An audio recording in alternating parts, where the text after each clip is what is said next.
Hey guys, Matt and Nikki. So we got this ZL1 on the dyno behind us here. A little bit higher horsepower deal today. Not really doing much tuning on this one. Just doing a couple maintenance pulls on it, make sure it's where it was at a couple years ago when he had it tuned in another shop. So let's go check it out. So this is a 2013 ZL1, and this is a pretty badass piece. This is a twin turbo setup. It's an AGP kit, built motor, 427. So it is an LSX block. Good rotator parts in it. It's got Brodix heads. It's got a GT9 cam, I believe he said. Pretty cool setup. Holley Sniper intake. Some valve covers on it. It's an AGP twin kit. It's got twin 7670 EFR Borg Warner turbos, and we're about the limit of those right now. ADM Performance installed the kit, and he did some customization, a little customization on the kit, as far as I know, just from what the customer was telling me. So this customer has recently moved into our area, and we've done a little bit of work for him in the past, and he had this car across the country, and had a couple other shops do work on it and build it, and it's a really nice car. It makes really good power. But like I said, he wanted up on the dyno just to kind of make sure it was still where it should be, in which we're pretty much there. So I got it about ready to pull off here. We just did those couple pulls on it, and just to kind of see where it's at. But it's a completely unassuming looking car. It looks pretty much stock. It's even got the stock mufflers on it still. So he's got big fuel system.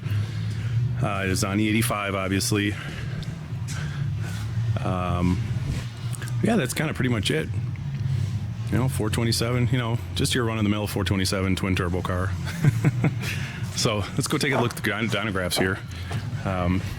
Just the best class. I did like 5 pulls on it.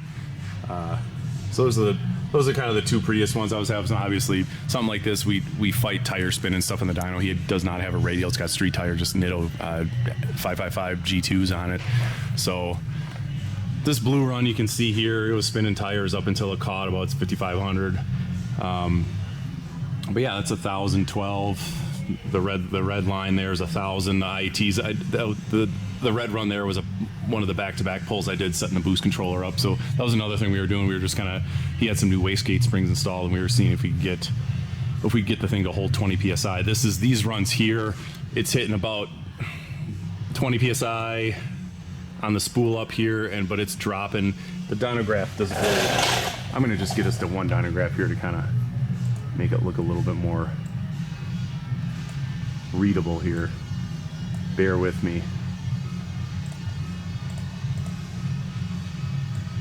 There we go. So yeah, that's one where we had some tire spin. So you can see the torque is a lot lower. We were spinning the tires up until you can kind of see this little ski jump here. That's where the tires actually started to grip again. So, and that's kind of commonly what we see with turbo cars, and this thing is those little turbos. So these are, maybe some of you are not familiar with EFR turbos. The 7670s are, even in a twin application for a 427 is a smaller turbo. So they're a 57 millimeter compressor wheel, and I believe the exhaust wheel is only like a 58 millimeter or something like that. It's a pretty small turbo. So we are hitting the limit. I mean, the boost controller it's a go fast bits boost controller, and it's doing every bit it can to try to hold boost, and it's just tapering off. That's why you can kind of see where it catches. So now we'll look at that. That 1,000 pull. There, it didn't spin quite as bad, so you can see the boost came in and held, and the tires kind of held it, and has a pretty nice torque plateau. But yeah, you can see here after 5,500, it's just the boost is just tapering off, and I got the boost controller sensitivity turned almost all the way up. It's up to like 90%. I mess with the duty cycle on the boost controller, 45 to 50%, and then I'll even up all the way to 60%. And basically all we get then is just a spike. We're getting a higher spike in boost, and boost is still tapering off to 18 no matter what we do. So it's just completely out of turbo. So, but still a 4-digit number. It's so cool to see. and basically that's what he was after, was making sure it was still making 1,000 plus to the tire. So we are definitely there. And I did a couple other working runs when we first put it up in the dyno. I turned the boost controller down to, that's about 14 pounds of boost. So that's about where we were at about 14 pounds of boost. That was just on gate springs. But even on that pole, you know, I cut it short. The boost was still tapering off even then. So the other thing he has, in which ADM did, is they put inlets on the turbo. So each turbo has a 3-inch pipe coming off the turbo and then going, it kind of snakes around through the fender well and up into the inner fenders, because he does drive this car, he daily drives it. So he, you know, if he gets caught in the rain, those AGP kits, they're really nice kits, but the turbos hang a little bit low, and he's just worried about ingesting water. So he had ADM do some inlets on the turbos, which that might be contributing to the boost taper just a little bit too. Turbochargers do not like, you know, like any compressor, they don't they don't like restrictions on the intake. So that might be kind of cutting into our compressor map. So let me close these. So that was about 14 pounds. Then I worked the boost controller a little bit. I take that back. I think that was about the same.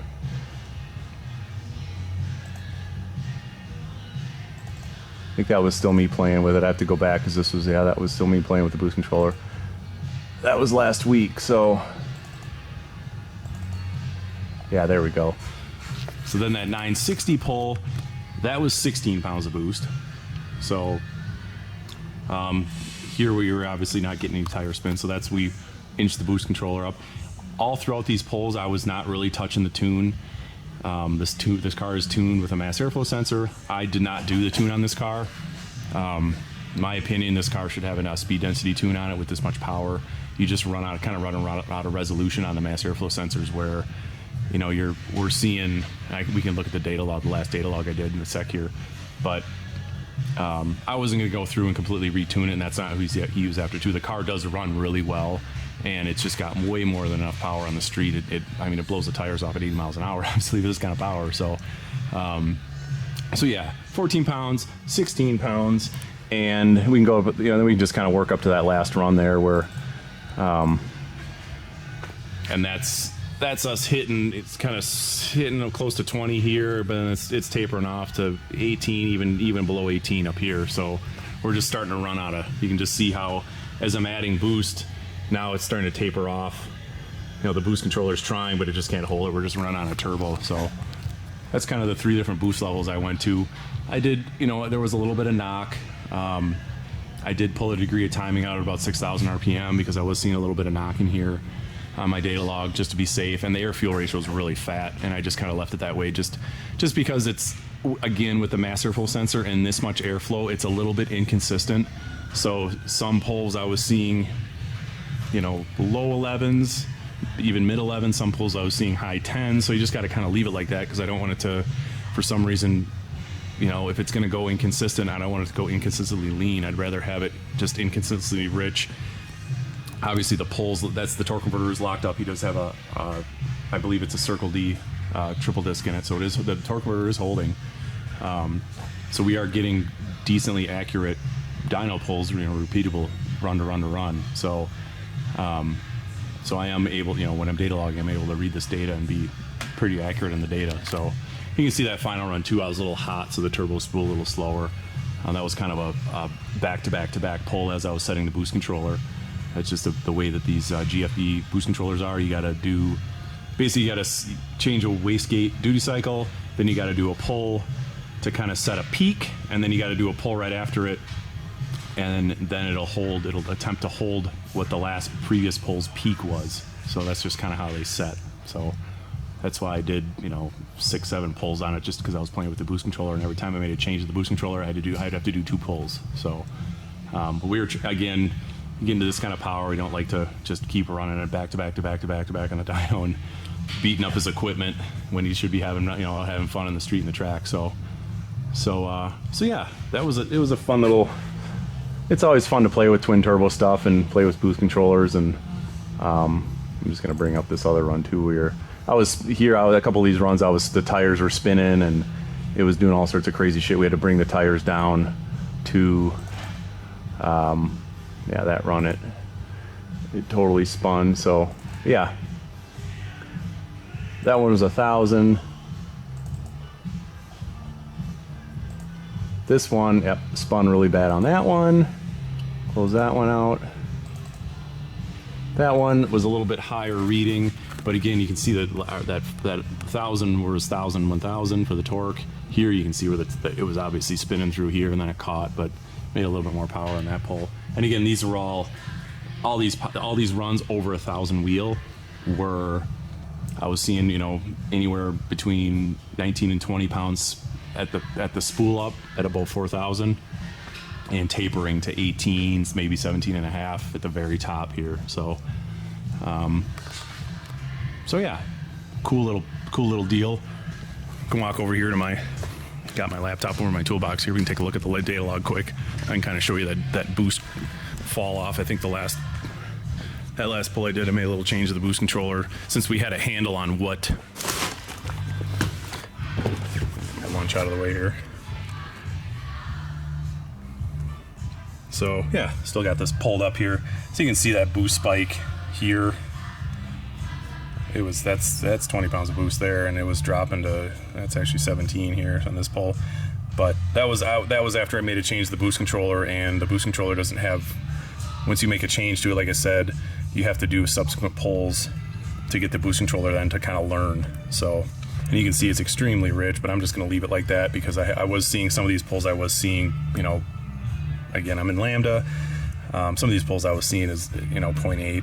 So just because the fueling is not very consistent, I'd rather just have it rich. And again, if I were to tune this basically the way I would like to do it, we'd do a speed density. I'd do a speed density patch on the operating system through HP tuners,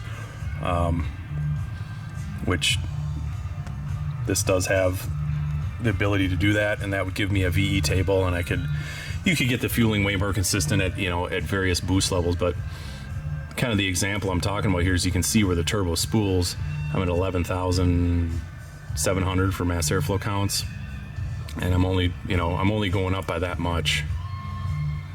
And it's comparing the dyno graphs, you know, how much power it's gaining as it spools. I guess I should kind of go back down to where it starts to spool versus how much mass airflow sensor, you know, frequency we're using. You just kind of start to run out of resolution. Mass airflow sensors do work really, those blade mass work really good in blow-through applications up to a certain airflow, and then they start to kind of run out of resolution where you can gain, you know, 500 hertz, maybe 1,000 hertz, and the difference in airflow is quite a bit, and that's just where a speed density tune is superior. What I found is the blade maths are good up to about, you know, this power level, maybe 900, 950. This is kind of over the top where it should be speed density tuned, but speed density tuning is something like this is very time consuming, and I can see why guys would want to just do a MAF tune because it does run and drive really good. I got the transmission dialed in on it last week.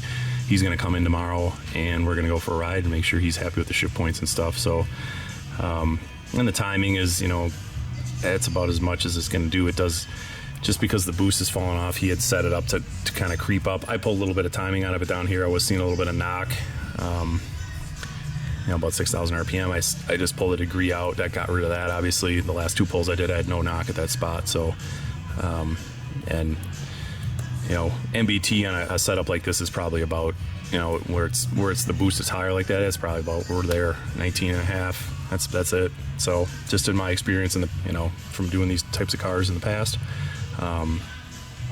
turbo cars, you know, on E85, when you're this much power, this much boost, upper teens, maybe 20 degrees is all you're gonna, you know, up to that point, you're gonna not see any more, or after that point, you won't see any more gains. So yeah. So yeah, I thought I'd just do a quick little video on that car. It's a pretty cool car, and I don't know, maybe at some point he'll bring it back and we do a speed density tune on it.